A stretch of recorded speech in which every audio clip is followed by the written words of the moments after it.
On this wonderful day when we are gathered together to celebrate your academic success, I have decided to talk to you about the benefits of failure. Looking back at the 21-year-old that I was at graduation is a slightly uncomfortable experience for the 42-year-old that she has become.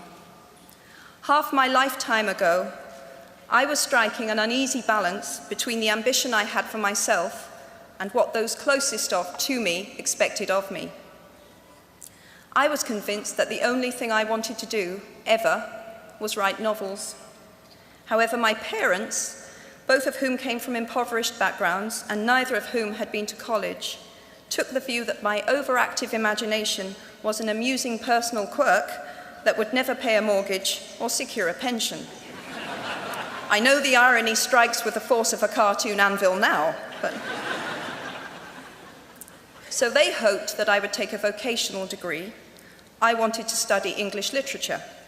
A compromise was reached that in retrospect satisfied nobody, and I went up to study modern languages.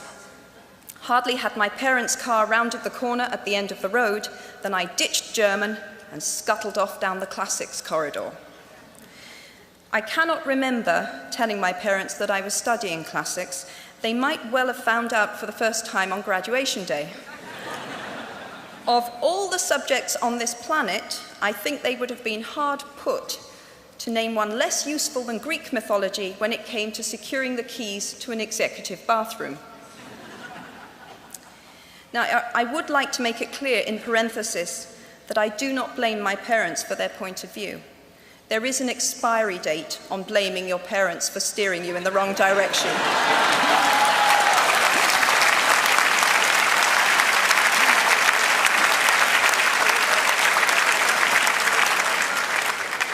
The moment you are old enough to take the wheel, responsibility lies with you. What is more, I cannot criticize my parents for hoping that I would never experience poverty. They had been poor themselves, and I have since been poor. And I quite agree with them that it is not an ennobling experience. Poverty entails fear and stress, and sometimes depression. It means 1,000 petty humiliations and hardships. Climbing out of poverty by your own efforts, that is something on which to pride yourself, but poverty itself is romanticized only by fools. What I feared most for myself at your age was not poverty, but failure. At your age, in spite of a distinct lack of motivation at university, where I had spent far too long in the coffee bar writing stories and far too little time at lectures, I had a knack for passing examinations, and that, for years, had been the measure of success in my life and that of my peers. Now, I am not dull enough to suppose that because you are young, gifted, and well-educated, you have never known heartbreak, hardship, or heartache. Talent and intelligence never yet inoculated anyone against the caprice of the fates, and I do not for a moment suppose that everyone here has enjoyed an existence of unruffled privilege and contentment. However, the fact that you are graduating from Harvard suggests that you are not very well acquainted with failure. You might be driven by a fear of failure quite as much as a desire for success. Indeed, your conception of failure might not be too far removed from the average person's idea of success. So high have you already flown. Ultimately, we all have to decide for ourselves what constitutes failure. But the world is quite eager to give you a set of criteria if you let it. So I think it fair to say that by any conventional measure, a mere 7 years after my graduation day, I had failed on an epic scale.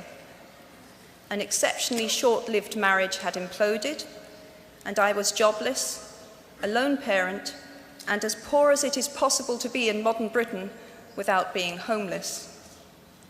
The fears that my parents had had for me and that I had had for myself had both come to pass. And by every usual standard, I was the biggest failure I knew. Now, I'm not going to stand here and tell you that failure is fun.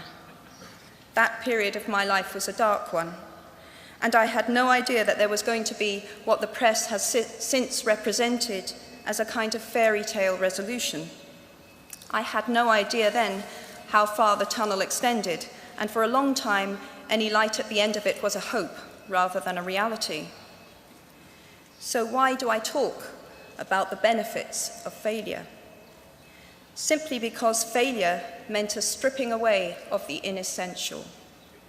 I stopped pretending to myself that I was anything other than what I was, and began to direct all my energy into finishing the only work that mattered to me. Had I really succeeded at anything else, I might never have found the determination to succeed in the one arena where I believed I truly belonged. I was set free because my greatest fear had been realized, and I was still alive, and I still had a daughter whom I adored, and I had an old typewriter and a big idea. And so rock bottom became the solid foundation on which I rebuilt my life. You might never fail on the scale I did, but some failure in life is inevitable. It is impossible to live without failing at something, unless you live so cautiously that you might as well not have lived at all, in which case you fail by default. Failure gave me an inner security that I had never attained by passing examinations. Failure taught me things about myself that I could have learned no other way. I discovered that I had a strong will and more discipline than I had suspected. I also found out that I had friends whose value was truly above the price of rubies. The knowledge that you have emerged wiser and stronger from setbacks means that you are, ever after, secure in your ability to survive. You will never truly know yourself or the strength of your relationships until both have been tested by adversity.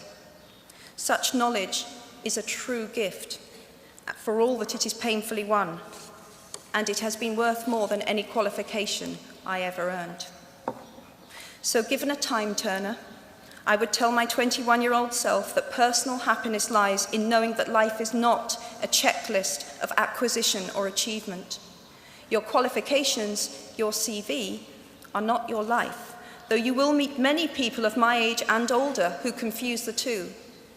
Life is difficult and complicated and beyond anyone's total control, and the humility to know that will enable you to survive its vicissitudes.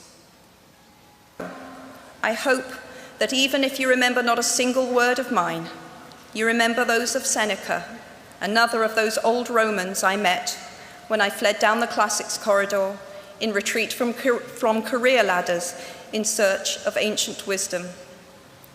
As is a tale, so is life. Not how long it is, but how good it is what matters. I wish you all very good lives. Thank you very much.